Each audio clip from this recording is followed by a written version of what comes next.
A few weeks ago, I went back to Loon Mountain to ski it for a second time after a not so great experience back in December of 2022. I had a few things on my agenda: redo Kankamagas 8 and 7 Brothers, and also get the new Timbertown lift. And I also filmed the Kissing Cousin too, because I didn't do that my first trip. Now that the objectives were met, and the fact that the snow conditions were much better than in December 2022, I'd say this was a successful revisit. So I figured I'd do a re-ranking of all of Loon Mountain's lifts, and I'm going to try to place the ones I wasn't able to do in the list. Some lifts have flip-flopped a few spots since the trip, so let's see how this one shakes out. Let's start things off with a lift that honestly really doesn't do anything, and that is the River's Edge Double. All it really does is serve a handful of homes below the Lincoln Express, and that's really it. Next! Alright, for this next one, I want you to look at that tiny little building to the right of your screen. Yeah, that's the paltry Little Sister Double Chair. Now, I will give this lift some credit for running right next to the terrain park, but guess what?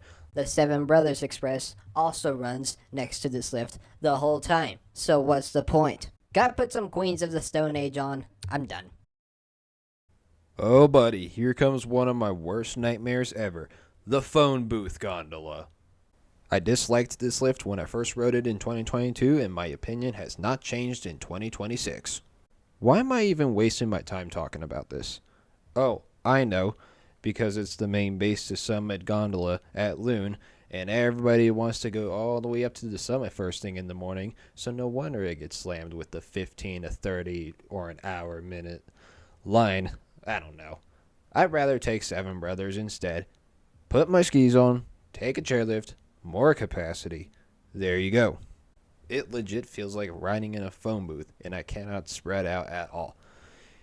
Even replacing this with the Doppelmayr Unity 6-person gondola with the Doppelmayr Sector Drive like Ekbauerbahn would do massive wonders for this piece of garbage. I'm just going to go ahead and be blunt. This lift is the definition of a bridge. A bridge where you just ride to the other side, depending on where you start, and nothing else. Nothing special.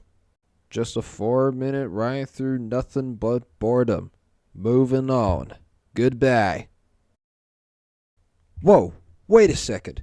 Why does a chairlift that rarely runs deserve to be this high up on the list? Here's the answer.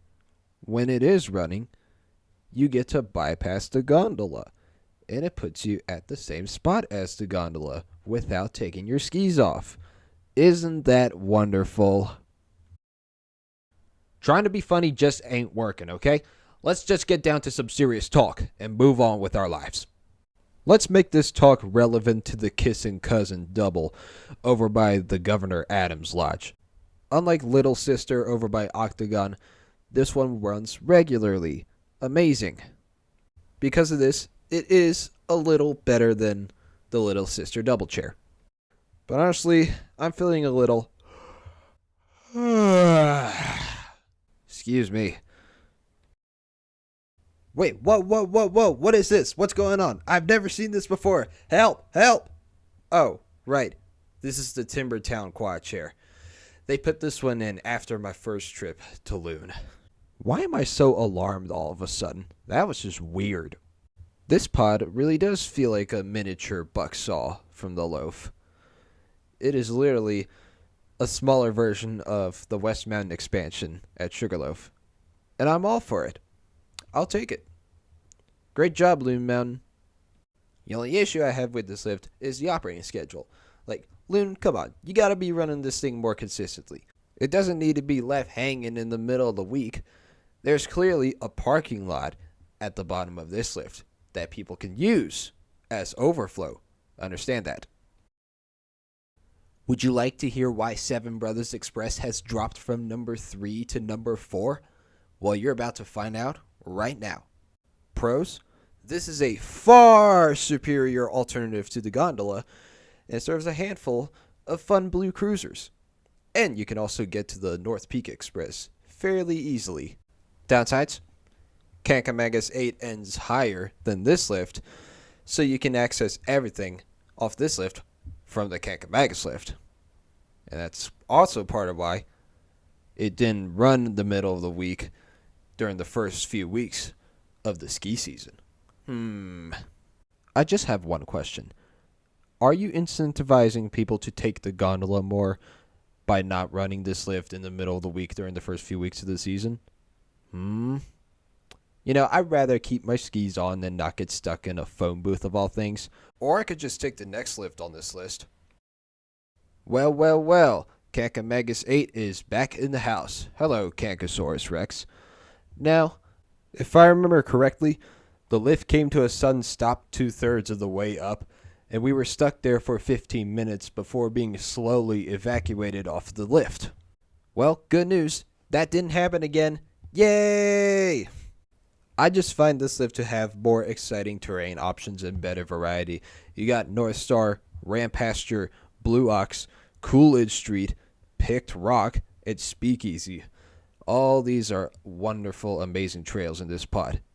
I just wish this lift went a little higher up, but now it's just a little redundancy to Seven Brothers. It kind of serves the same purpose as Seven Brothers. Now let's move on to the upper mountain lifts, shall we? Here's a lift that did not change its placement from the last list. North Pole Express. North Peak Express. My bad. It's cold. It is a bit of a choke point at times, but it is a good people mover. Because, as you can see in this video, it's running steadily, smoothly. It did not slow down once in this video. This chairlift gets to the highest point of the resort and offers some wonderful views of the New Hampshire mountains. From the top, you can go all the way back down to the bottom, or go down to the Tote Road Bridge. Speaking of the Tote Road Bridge, there's one more lift that we need to talk about on the other side of the Tote Road Bridge. To this day, the Lincoln Express is still my favorite lift at Loon Mountain, even 3 years later. At least during the days I went, it was a complete walk-on. No lines whatsoever. Really secluded from the rest of the mountain. I actually quite like it. It's got the perfect blend of difficulty, and the lift speed is quite alright. So all in all, Loon Mountain still has a winner. Ding, ding, ding, ding, ding, ding. First place. Okay, this ranking got way goofier than it should have been, so sorry for that. In all seriousness, I actually enjoyed my second trip to Loon compared to my first one. The first one, it was kind of It wasn't that great because the runs were super icy and it was cold, so it was a bad first impression. That motivated me to want to revisit Loon again, and the snow was better this time. I find it really surprising that a New Hampshire ski mountain has better snow than what Colorado has right now. That really says something about the weather patterns. Now, let me go ahead and check my time. Oh, it's past my bedtime, so I gotta wrap this up. Thank you so much for watching. I hope you have an awesome day. Until next time.